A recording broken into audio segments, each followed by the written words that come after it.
Here it says the vessel has liberty in the execution of the voyage with respect to pilotage, tugs, port rotation, and deck cargo. So the vessel has the right to decide whether he wants to do any of these. Then the freight clause deals with the payment of freight under the bill of lading, which we've just started with. Then you have the general average clause. The general average clause will state that the York-Antwerp rules would apply in a circumstance where there's a general average. We'll be looking at general average later on. Then we have the salvage clause. The salvage clause will make provision for award or salvage. Now, what is salvage? Sometimes when we go to sea, there's a problem with the ship, and the ship has broken down. It's just like the tow vehicles, which can go and tow any broken down vehicle. So, if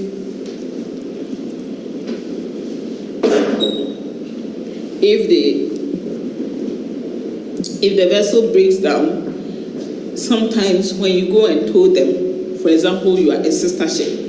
The two ships belong to the same company. But if one tows the other, they are supposed to pay them for towing her. Okay, so they have the salvage clause, which would indicate how awards will be made in case there's any salvage in the course of the voyage. Okay. Then we have transshipment clause. Transshipment is where you come and put cargoes, maybe meant for Lagos in Ghana, and expect another ship to come and take the cargo and go take it to Lagos. That is transshipment. Okay. So they will have a clause in there saying that you can do it that way. In case of any emergency, you can put the cargoes here. Like those days when these people, the Ivorians and also the Sierra Leoneans were fighting. Sometimes the cargoes came here, the ships came here, put the cargo, and then the cargo will be sent back to those countries. That is the transshipment. Okay.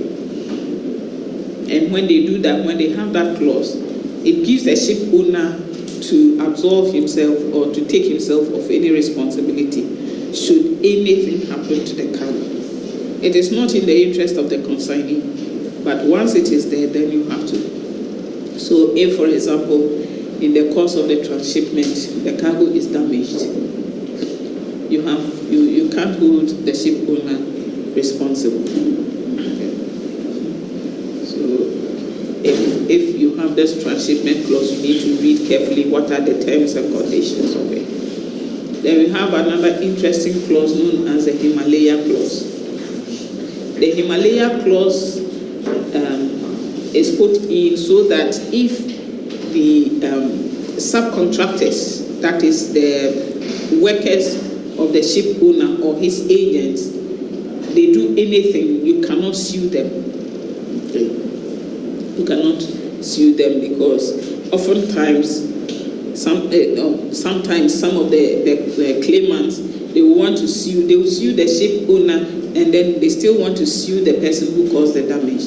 But when you have this Himalaya clause, you cannot sue the person who caused the damage. You can only take recourse to suing the ship owner for whatever claims you are making. Okay.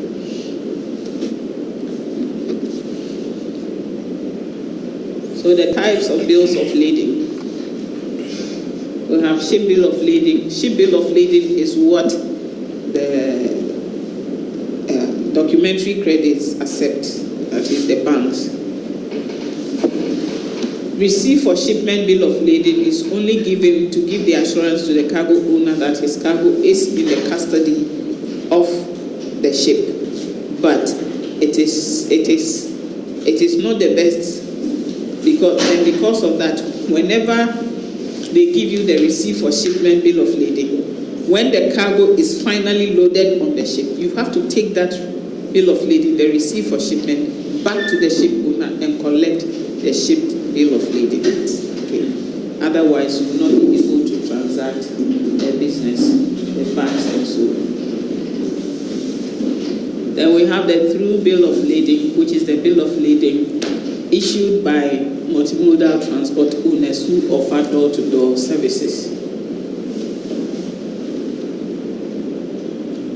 Now, when you have the through bill of lading, even when you have finished your part of the carriage, you still, the one who issues the through bill of lading is still responsible to the consignee until it gets to the final destination.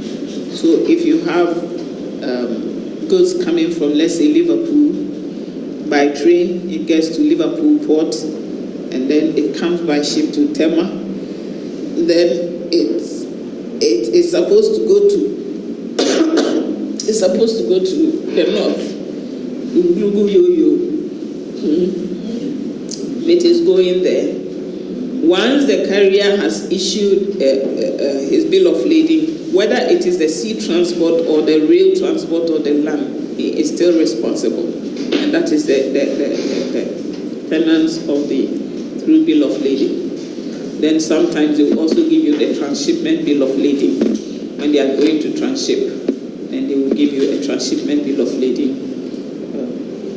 Because the carrier cannot go to the port where you wanted to go. So he would have the option to put the cargo down somewhere, and then another carrier will come and pick it. Then we have the straight bill of lading. The straight bill of lading is labeled non-negotiable or straight. They put it on it, non-negotiable or straight. Because this one, you cannot negotiate it. You cannot give it to another person by endorsement. Okay? If you are issued with a straight bill of lading, which is what you requested for, then it means that you and you alone are the person who can receive the goods. You cannot give it to anybody to receive it, okay, on your behalf. The way it works is it's not as complicated as a normal bill of lading. The front cover, does not have so many things because it's consigned to you anyway. Okay. And it serves as both receipts and an agreement for the transport of the goods to a specific destination. Usually the short form, we have the short form, has no terms printed on the back, because sometimes when you would meet this form of bill of lading is when you are having let's say in-house trading. Nestle Switzerland is bringing goods to Nestle Ghana. They don't need any complicated bill of lading. They will use this simplified short form of the straight bill of lading, and that is all that matters. Okay. Or when goods are being sent, for example, if we sometimes have a situation where some NGO abroad will bring books, textbooks or materials. When they are bringing them to an institution here, they will use the straight bill of lading because you're not going to sell it. Okay. So those are the occasions you may see a straight bill of lading.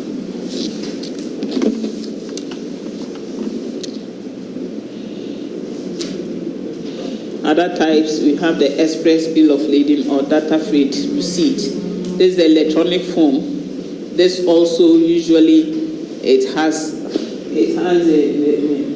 not widely used because initially when the computers came in, people thought that the bill of lading, they could use these electronic forms, so that you don't need to be processing these bills of lading and so on. You just type everything in, send it, and within a matter of seconds or at most 1 minute, you have received it. But then it has certain drawbacks which has not made it widely accepted. Initially, because of the numbers of bills of lading, they thought that the electronic forms could easily replace the bills of lading, so that they will save paper, as they say. They will save paper because there's so much paperwork involved in the productions of bills of lading. But it didn't catch on especially because of fraud. You need very good security setup to avoid people tampering with it. And because of that, it didn't catch on so well. Okay.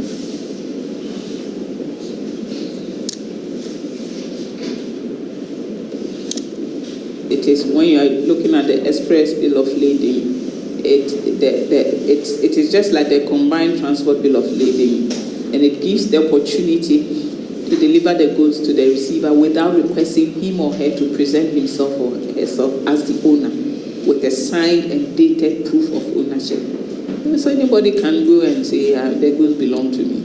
Because if he doesn't have to prove this, it becomes a challenge.